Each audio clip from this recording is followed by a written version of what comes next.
future Rowville singers there, haven't we? So, Philippians 2, and reading from verse 5 to 9. You must have the same attitude that Christ had. Though he was God, he did not think of equality with God as something to cling to. Instead, he gave up his divine privileges. He took the humble position of a slave and was born as a human being.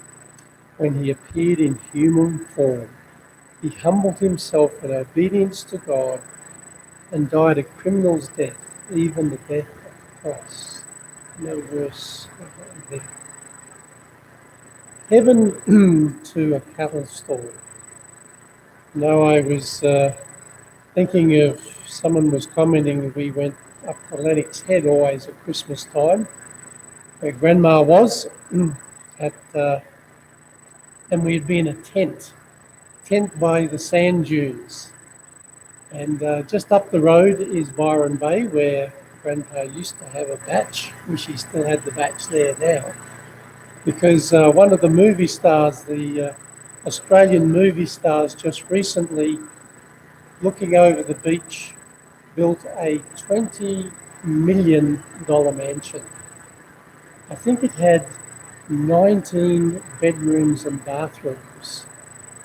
You could bring all of Sandra's Italian relatives and there'd still be room. But you know, going from heaven, you know, $20 million mansion to a tent, that's nothing compared to what Christ would have been like going from heaven to an infant, born in a cattle stall. I don't think you could have imagined or had a more humble, ignominious, smelly, difficult, embarrassing, bad place to be born. Humility. There's the saying, humility is next to godliness. Humility, that slow, sweet root from which all heaven's virtues shoot. I like that for gardens. That low, sweet root from which all heaven's virtues shoot. Humility is nothing but truth. Pride is nothing but lying.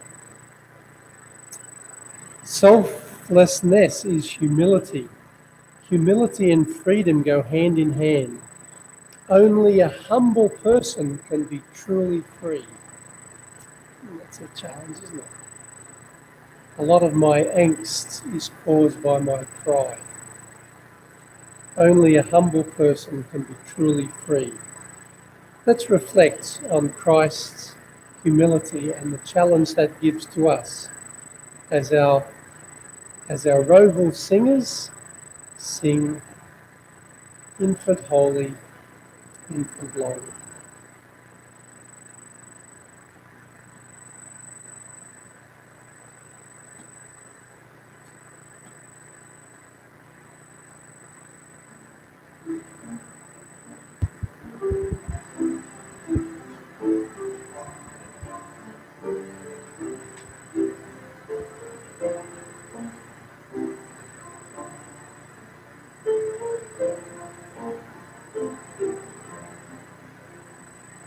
Infant holy, infant lowly, of the better cattle stall, oxen blowing, little knowing, Christ the baby, Lord of all.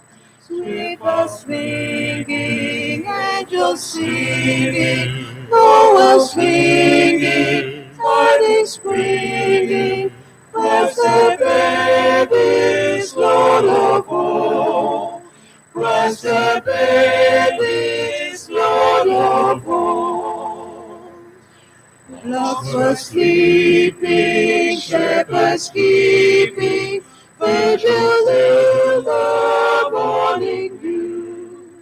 Saw the glory, heard the story, tidings of the gospel true. us rejoicing, free from sorrow, praises voicing, with the morrow. Christ the babe was born for you. Christ the babe was born for you.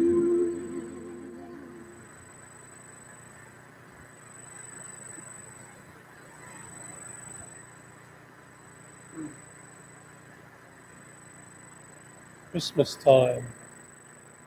I wish you a Merry Christmas. Lots of wishing at Christmas time. It's sort of a time of wishing. I thought, what is a wish? What is a wish? Well, I looked up the dictionary and it says, feel or express a strong desire or hope for something that cannot or probably will not happen. So I'm not quite sure what that means when I wish you a Merry Christmas. I'm saying, well, I don't think it's really going to happen for you, but I'll wish it to you anyway. That's a bit of a strange anomaly, isn't it? Wishing. Wishing in the Bible actually is a fairly rare sort of a thing to find. And yet Christmas time is wishing all over the world. We're trying to wish people something on a grander scale than we would normally do. I suppose we can do that anytime. I can always say, well, I wish you have a happy day or wish you have a happy week. But this is a time of a grand wishing. There is something in the very act of wishing that seems to appeal to our innate sense of wonder and mystery. I've actually discovered back in Roman times a wishing well or a pond. The ancients used to believe there was gods coming and the water was the source of life and often the source of healing. And so if they wanted healing, if they wanted something to happen, then they developed this throwing of coins into the pond, into the well, the source of water. I'm not sure whether doing that, because actually the common coins were made of copper and silver. And if you put those elements in water, they're actually antibacterial. And so maybe the very act of throwing in coins made the water a bit more antibacterial, so it made it healthier. Not real sure, but we've sort of developed this as I often go up to north of Sydney, where my family is. About halfway is Gundagai, and at Gundagai there's the dog on the tucker box. And so when we're travelling with kids, we would often stop at the dog on the tucker box.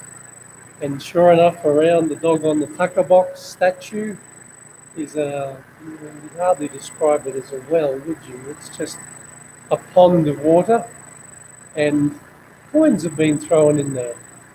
Wishing well.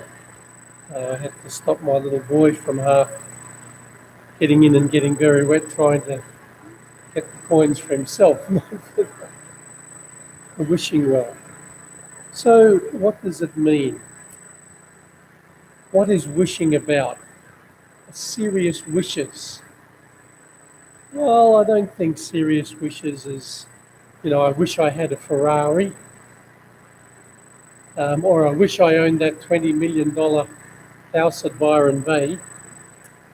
But as we look at the coins, I wonder what is sometimes behind the real wishes. What are the wonders of hope or love? What about fears chased away? A wish for tragedy to be averted. Sometimes maybe the wishes are, I wish I hadn't said that. I wish I hadn't done that. I suppose as we see the wishing well, and there's one, what's the wishing well in Rome, in Italy? Yeah, whatever it is. Yeah, Trevi. That's said in the Italian way. They actually get almost $2 million worth of coins out of that in a year. The local council. But what is wishing? Can we wish in a sane, scientific, sober way? Well, as I said, the Bible actually doesn't really have much on wishing.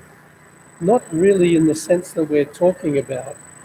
There are a few places in the Bible that use the word wish, although often when you check it out, it actually is in different translations translated in a different way. But I actually found, as I'm looking through, there is only one place in the Bible where there is actually a wish, as in the sense of wishing for themselves.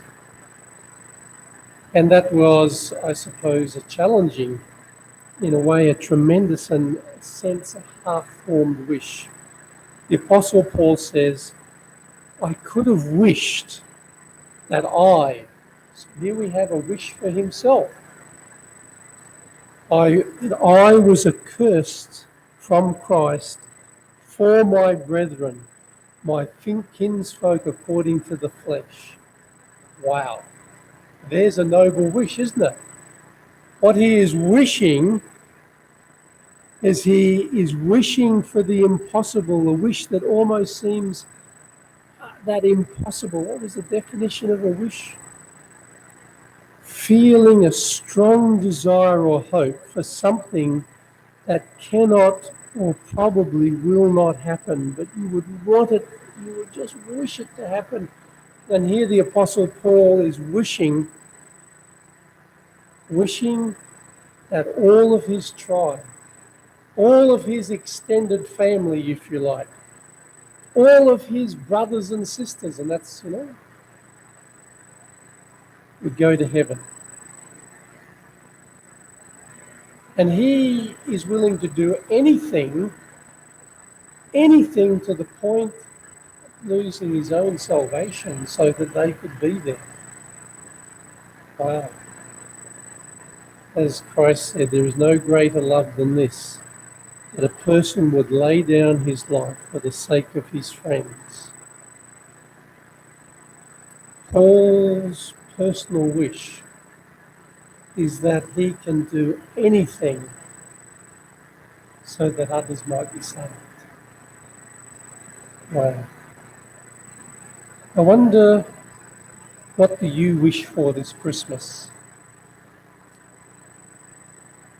And I suppose the next question is, what are you doing to help that wish come true? What do you wish this Christmas? And what are you doing to help that wish come true? Martingale family are now going to sing for us, Emmanuel, God with us. The real hope and wish of the whole world, isn't it? Everywhere, doesn't matter whether they're pagans, everyone wants their God or God with us. And as Christians, we're no different. We want God with us, active, vibrantly connected in our lives and in our futures. May that be our real wish this Christmas. Thank you.